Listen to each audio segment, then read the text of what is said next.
Never gonna quit, never gonna stop. Push yourself hard till you reach the top. Never gonna quit, never gonna stop. Push yourself until you stop. Hey, Sid, good morning. How are you? I'm good. How are you, Eric? I'm all right. Just wanted to talk to you. What's your ladies' mindset today going up against Indiana? Just to go out and look like we're having fun on the court. Well, not just look like it, but have fun on the court because we're doing the right things on both ends. Playing together, picking each other up. Executing our game plan. I think doing that will get us back in the rhythm that we need to be in. And as your minutes increase, just want to get a timetable. How are you feeling? Like, are you getting back to that rhythm? I know with the loss of Diamond and Z, I know your minutes are definitely going to be more as the rest of this season progresses. Your contribution, how are you feeling? I'm feeling better each day. Just still trying to get stronger and find a rhythm and find a rhythm with the team and get people involved. Make sure we're making our defensive presence felt. So. All right. Best of luck to you tonight. Thank you. Thank you. Hugh Hopkins.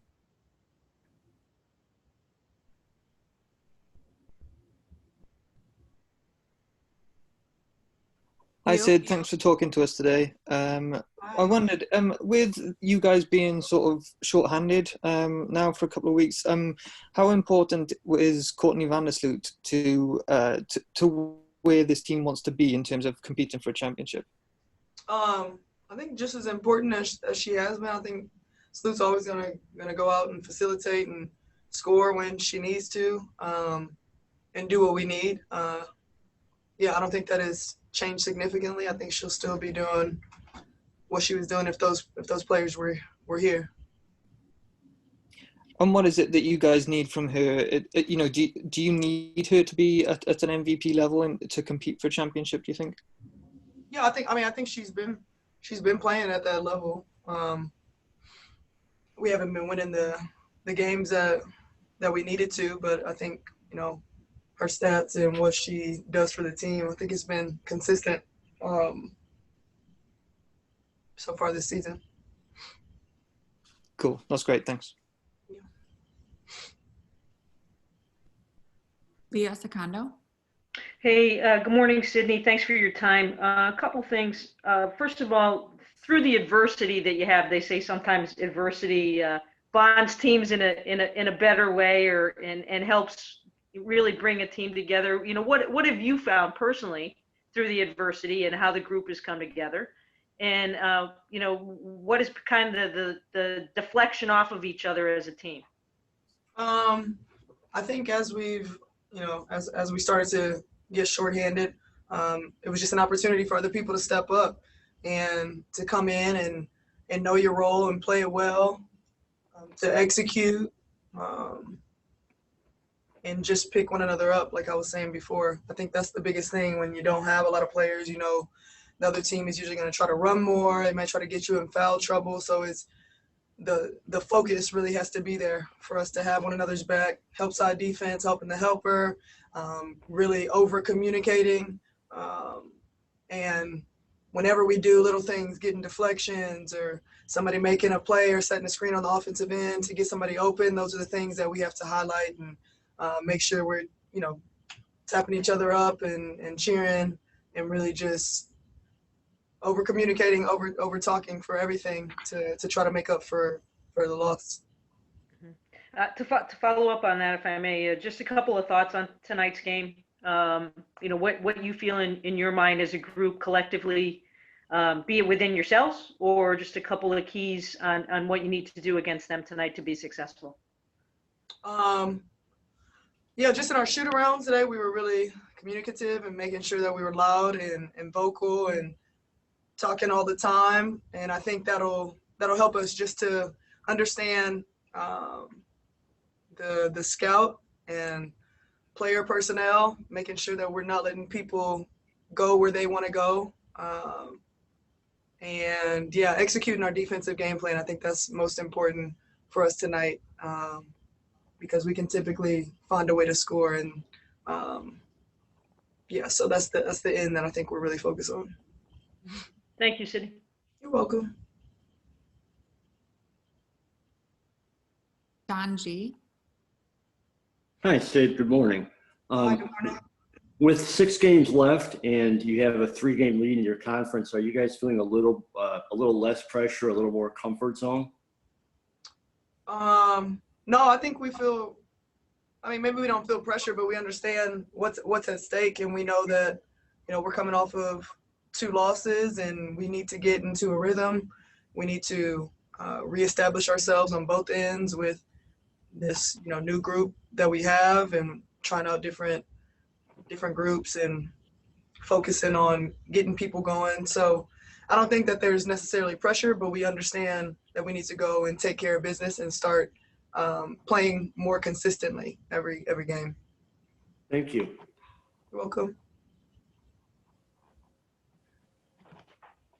Jake Meister. Hey, Sid, thanks for taking the time. Just over this past week, you know, with you being on the Social Justice Council, can you just speak to the leadership displayed by the women of the league and how it's been able to, you know, really use its voice to recognize social justice and things of that nature? Yeah, it was a long week. What's today, Monday? It is, yes. Okay. So yeah, the end of last week was long. You know, there were some conversations that took place within individual teams, with the players as a whole. And, you know, we came together and talked about what was going on in this country, talked about how we wanted to address it. I said this to somebody before. I think the big thing is that we might have different ideas sometimes about how we want to carry on. But usually we'll get on the same page to make sure that we have a united front, and that is something that everybody can support, no matter whose idea it is, whether it's not something you necessarily want to do. If the end goal, if we still end up highlighting the fact that Black people are dying from state violence, from police violence, and especially women and trans people, I think that's what we're most focused on. So whether it's my idea or not, is this the end goal? Is this what's happening? And if so, then I'm okay with it. And more so of a basketball-related question, Kayla Copper during our post-game on Saturday called the team's energy zombie-like. Obviously, somewhat of a critique just toward the team's, you know, driven energy during the game. How has her development just kind of made her more of a vocal voice in the locker room for you guys? Well, I don't know what Kyle was like last season, because I wasn't on the team. Sure. I didn't know her like that. But I think with more opportunity, it's just more production. It's not like she didn't come in and play well when she was on the team last season. You know, she's been capable.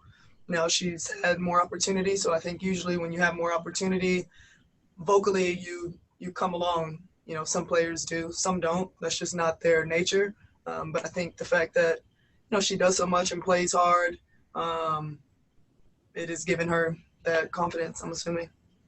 But yeah, her critique was correct. Appreciate it. Good luck tonight. We're dedicating this season to social justice. We're challenging you, the fans, to join us. Sky Takes Action means equality. Providing opportunities. Making an immediate impact means justice. Sky Takes Action means bringing the community together. Serving others. It means family. Sky Takes Action means doing your part. Is encouraging others to do more. Period. Sky Takes Action means using our platform to create change. Real change. We've partnered with Athletes for Justice to raise money for Chicago-based charities that are fighting for equality for all. For all.